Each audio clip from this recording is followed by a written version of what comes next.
यह जो रात चुरा बैठी है चांद सितारों की तरुणाई, बस तब तक कर ले मनमानी जब तक कोई किरण न आई।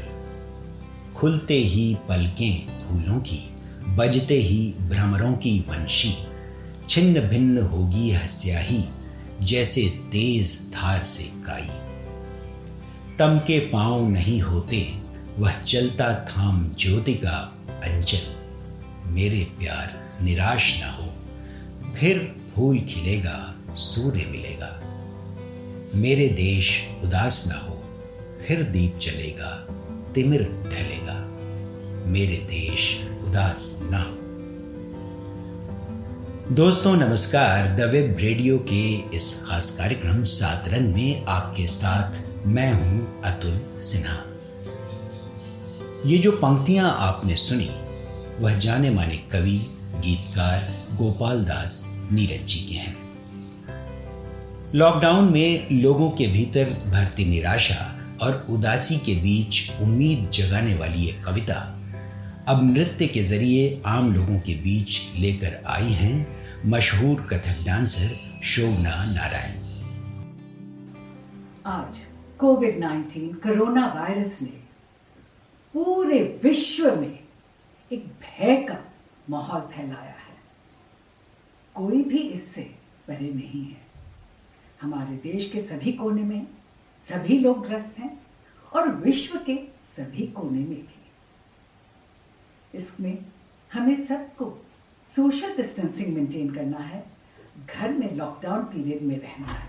रात है तो सुबह तो आएगी ही आएगी, लेकिन उस रात में भी अगर हम एक दीपक जलाते हैं तो उसकी किरणें उस अंधकार को भी दूर कर देती है। उस रोशनी को जलाएं और उसके साथ मानवता की रोशनी, अपने जीवन जीने की भी रोशनी, लेकिन मानवता की भी रोशनी।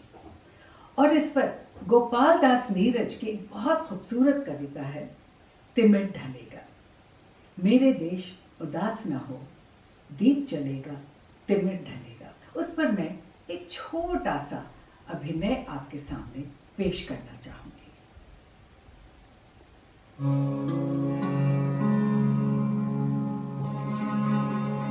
मेरे देश उदास न हो, फिर दीप जलेगा तिमिर ढलेगा। यह जो रात चुरा बैठी है चांद सितारों की तरुणाई, बस तब तक कर ले मनमानी जब तक कोई किरण न आए। खुलते ही पलके फूलों की, बजते ही भ्रमरों की बंसी, छिन्न भिन्न होगी यह स्याही जैसे तेज धार से काई। तम के पांव नहीं होते वह चलता थाम ज्योति का आंचल। मेरे प्यार निराश न हो, फिर फूल खिलेगा सूर्य मिलेगा। मेरे देश उदास न हो, फिर दीप जलेगा तिमिर।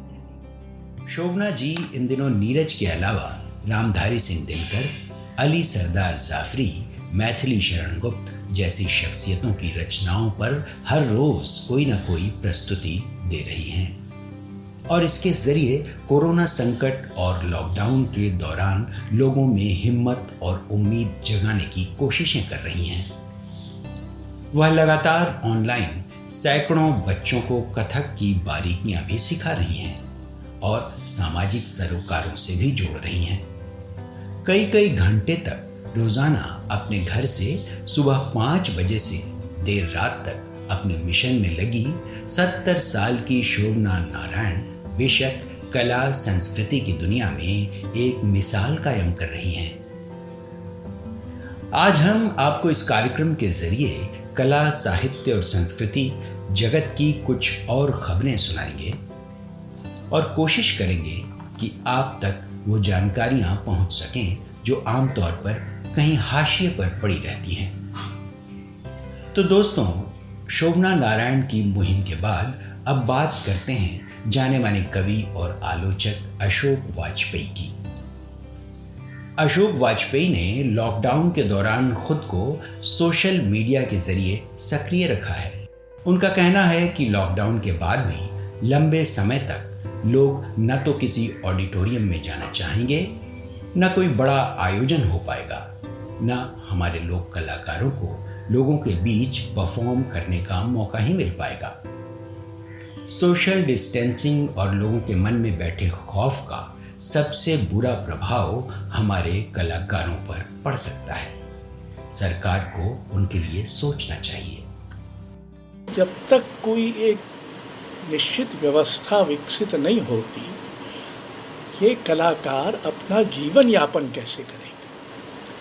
क्योंकि इनकी तो ज़्यादातर जो जीविका है वो या तो प्रशिक्षण से या प्रदर्शन से जो उनको पारिश्रमिक मिलता है उसी के आधार पर होती है। अब अगर उसका कोई उपाय नहीं रहेगा कम से कम कुछ अरसे, तो उनका जीवन यापन कैसे चलेगा? छोटे छोटे नगरों में, शहरों में और जगहों पे लोग सिखाते हैं, अब वहाँ सिखाने वाले आ ही नहीं पाएंगे या दूर से सिखाने की कोई विधियाँ बनेंगी या क्या होगा? तो ये एक बहुत बड़ा सवाल है, उसको लेकर भी सोचना चाहिए। क्योंकि शायद एक बड़ा कोष बनाना चाहिए जिसमें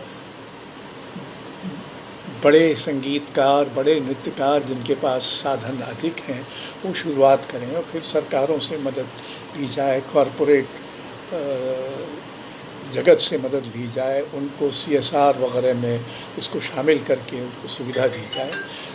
और कैसे ये हो, इसकी प्रक्रिया क्या हो मैं नहीं जानता, उसको तय किया जा सकता है, लेकिन ये करना ज़रूरी होगा। नहीं तो बहुत बड़ी संख्या में शास्त्रीय संगीत और शास्त्रीय नृत्य के कलाकार बहुत ही अपंग हो जाएंगे आर्थिक दृष्टि से काफ़ी समय के लिए। कला की दुनिया में भी इस लॉकडाउन में काफ़ी कुछ नया हो रहा है दोस्तों। दिल्ली की national gallery of modern art ने लॉकडाउन शुरू होने के कुछ ही दिन बाद से अपनी गैलरी को पूरी तरह वर्चुअल टूर के लिए तैयार कर लिया है। NGMA की वेबसाइट के जरिए अब आप पूरी गैलरी घर बैठे घूम सकते हैं। हर पेंटिंग और हर कलाकार के बारे में पूरी जानकारी हासिल कर सकते हैं।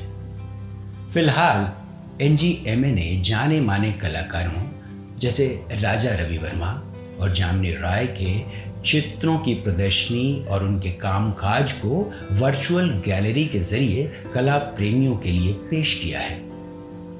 NGMA के महानिदेशक और जाने माने कलाकार अद्वैत गणनायक के मुताबिक आने वाले वक्त में गैलरी तमाम नए पुराने कलाकारों के लिए डिजिटल कार्यक्रमों की शुरुआत करेगा और कला के तमाम सवालों पर वेबिनार भी आयोजित करेगा। और अब बात पढ़ने पढ़ाने की।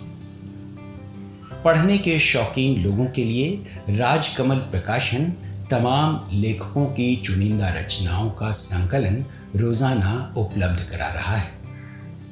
राजकमल प्रकाशन ने पाठ पुनर्पाठ नाम की श्रृंखला के तहत तमाम साहित्य प्रेमियों को उनके व्हाट्सएप पर निजी तौर पर और समूह में इसकी PDF फाइल भेजनी शुरू की है। आप बस फाइल डाउनलोड करें और घर बैठे बैठे साहित्य की दुनिया में खो जाएं। वैसे भी लोगों का ज्यादातर वक्त मोबाइल देखते हुए ही कटता है, तो क्यों ना कुछ बेहतरीन साहित्य ही पढ़ा जाए। कोरोना से जीतने के लिए हौसला बढ़ाने वाले वीडियो बनाने में तमाम कलाकार लगे हुए हैं, फिल्मी से लेकर थिएटर कलाकारों तक। नेशनल स्कूल ऑफ ड्रामा भी इसमें पीछे नहीं है। NSD की टीम ने भी कोरोना को लेकर ऐसा ही एक वीडियो बनाया है। सब ने अपने अपने तरीके से देश प्रेम और कोरोना वॉरियर्स के लिए गीत गाए हैं। और अब चलते चलते बात अस्मिता थिएटर ग्रुप के क्वारंटीन थिएटर फेस्टिवल की। लॉकडाउन शुरू होने से पहले से ही लगातार हर रोज इस क्वारंटीन थिएटर फेस्टिवल के जरिए अस्मिता आपके लिए लाता है नए नए नाटकों के शो। अब आपको नाटक देखने ऑडिटोरियम जाने की जरूरत नहीं, आप पूरा का पूरा नाटक फेसबुक और यूट्यूब पर लाइव देख सकते हैं। अस्मिता के संस्थापक और जाने माने रंगकर्मी अरविंद गौड़ बताते हैं कि उनका यह प्रयोग बेहद सफल रहा है और हजारों लोग घर बैठे बैठे इन नाटकों को देख पा रहे हैं। इस बार 7 रंग में फिलहाल इतना ही। अगली बार फिर कुछ नया लेकर हम हाजिर होते हैं। बने रहिए द वेब रेडियो के साथ। नमस्कार।